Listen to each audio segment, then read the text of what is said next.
Salam sejahtera dan pencerahan saya berkenaan dengan dua kenyataan media yang saya lihat di sini, yaitu yang pertama, apabila Yang Amat Berhormat Perdana Menteri menuntut Muhyiddin minta maaf atas dakwaan terima RM 15 juta. Yang kedua, kita lihat Padang Serai tanda rakyat tolak penipuan PH dan BN. Ini kata Tan Sri Muhyiddin Yassin. Apa yang berlaku di sini adalah satu perkara yang tidak boleh kita ambil remeh-temeh. Kerana kita tahu Pakatan Harapan 22 bulan kejatuhan mereka adalah atas asas perkara yang hampir-hampir sama seperti ini. Di atas kemenangan itu adat, resam, pertandingan, dan siapa yang nak kalah sampai menang itu masing-masing punya idealisme. Cuma perkara yang kita perlu ambil tahu adalah apabila dakwaan yang dibuat oleh Tan Sri Muhyiddin Yassin ini, apabila dia memfitnah, yang mana kita dengar kenyataan Yang Amat Berhormat Perdana Menteri Datuk Seri Anwar Ibrahim menuntut Muhyiddin minta maaf, yang mana dia telah pun memfitnah Datuk Seri Anwar Ibrahim mengambil gaji ataupun bayaran daripada Selangor, yang mana sebagai penasihat ekonomi sebanyak 15 juta. Ini adalah satu kenyataan yang tidak berasas apabila telah pun diberitahu oleh pejabat Menteri Besar Selangor dan menafikan dakwaan ini dan menegaskan Anwar hanya menerima bayaran RM1 sebagai simbolik. Tetapi apa impak dia? Impak dia adalah kenyataan yang dikeluarkan oleh Muhyiddin apabila dia mengatakan Padang Serai tanda rakyat tolak penipuan PH dan BN. Tengok, dia spin balik ke sana apabila mereka menang. Tetapi hakikatnya fitnah yang dia telah pun buat telah menular dan akhirnya berjaya memberi satu kemenangan yang mana rakyat percaya. Ini adalah satu yang perlu kita hentikan. Ini adalah petanda-petanda yang tidak baik. Jadi kalau kita lihat apa yang telah berlaku di kerajaan Pakatan Harapan 22 bulan itu. Apabila perlahan-perlahan PAS menyucuk semua isu-isu perkauman dan isu-isu agama ke dalam PH itu. Yang mana akhirnya mereka berjaya menarik segolombolan, iaitu komponen parti dan juga anggota PKR melompat untuk mendirikan kerajaan konon-kononnya Melayu Islam. Akhirnya yang gagal total, yang merana adalah kita rakyat Malaysia. Akhirnya kerajaan Melayu Islam Tan Sri Muhyiddin Yassin itu pun tumbang. Diganti pula oleh kerajaan yang Datuk Seri Ismail Sabri pun tidak dapat nak selamatkan. Kenapa perkara itu berlaku? Kerana ahli-ahli parlimen yang dah melompat ini tadi tidak mempunyai kualiti. Mereka berebut-rebut jawatan. Mereka berebut-rebut apa yang ada apabila mereka jadi kerajaan. Yang mana kita lihat banyak menteri menjadi tunggul kayu. Ini adalah yang perlu kita hentikan. Hari ini, apabila Tan Sri Muhyiddin Yassin dengan bangganya melihat bahawa Padang Serai tanda rakyat tolak penipuan PH dan BN. Sebenarnya, ini bukan penipuan PH dan BN. Tetapi ini adalah fitnah yang telah dibuat oleh Tan Sri Muhyiddin Yassin, yang disebarkan, yang mana juga memainkan isu perkauman dan agama di sana. Maka akhirnya, apa yang berlaku? Kekalahan. Tetapi isu itu walaupun dia boleh minta maaf dengan Datuk Seri Anwar Ibrahim selaku Perdana Menteri, masalahnya perkara itu dah menular di sana dan akhirnya menjadi buah mulut masyarakat yang kita tidak boleh hentikan. Jadi saya berharap kepada yang berhormat yang berhormat Fahmi Fadzil, yang mana beliau selaku Menteri Komunikasi, yang mana juga sebagai ketua penerangan parti saya sendiri iaitu PKR, saya harap beliau ambil tindakan tegas perkara ini. Isu-isu media kita ini. Kerana kita agak lambat di sini untuk nak move on benda-benda ni. Yang mana terpaksa Yang Amat Berhormat Perdana Menteri kita mengambil jalan pantas tetapi agak terlewat juga apabila terpaksa keluar ke kenyataan media. Dan kita juga lihat apa yang berlaku. Yang mana kita juga perlukan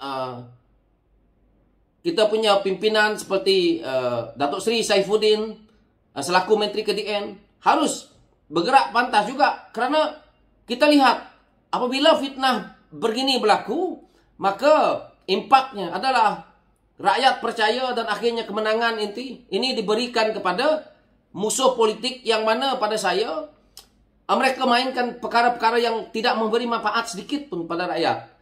Hanya memainkan sentimen perkauman dan agama dan akhirnya mereka menang. Mereka kata kita pula yang menipu.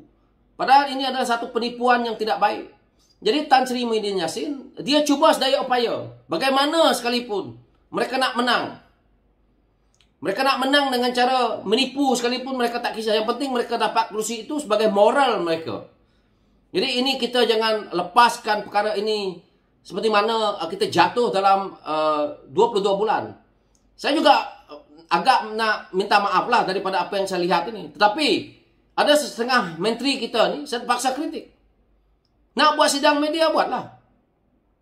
Tetapi takkan 5 minit kau nak buat sidang media, kau sibuk nak main telefon, sibuk nak ni. Jadi saya tengok video-video klip yang terlepas ni akan dimainkan untuk orang menjatuhkan kita. Inilah menteri kita, sikap dia. Telefon nak bunyi, simpan dululah. Profesional sikit. Saya tidaklah menjadi YB, tapi saya tahu protokol-protokol dalam kita ni sebagai orang kenamaan. 5 minit untuk kita bersama dengan media. Simpan telefon walaupun berbunyi. Relax dulu. Jawab dulu kenyataan media. Buat kenyataan media kita. 15 ke 10 minit tak lama. Lepas tu kita okey, terima kasih, pergi. Jawablah telefon dekat toilet ke dalam kereta ke.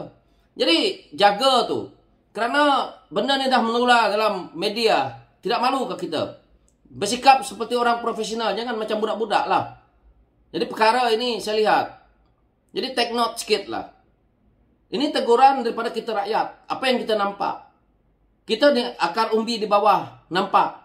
Jangan kita sibuk dengan jawatan yang ada hari ini sampai tanggungjawab. Tanggungjawab kepada rakyat satu hal.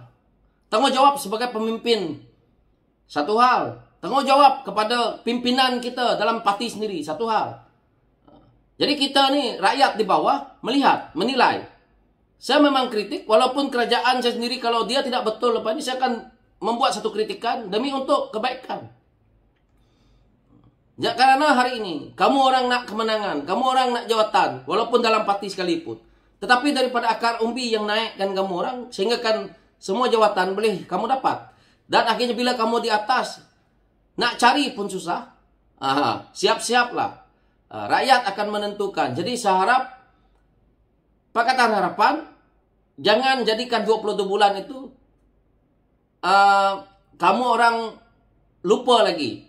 22 bulan itu sepatutnya jadi satu pengajaran bahawa kejatuhan itu ada hikmah dia, ada sebab dia. Kalau kita lihat 22 bulan ramai orang-orang di bawah pun tersisih, orang-orang yang tak penting boleh timbul. Jadi sepatutnya ambil simpati kepada mereka-mereka yang di bawah, mereka yang dah lama berkorban. Jangan kita lihat pembodek-pembodek sedang berkelilingi dengan kamu orang sekarang ini. Saya lihat banyak benda-benda yang tak penting harus dihentikan kerana kita perlu dengan mempertahankan kerajaan ini.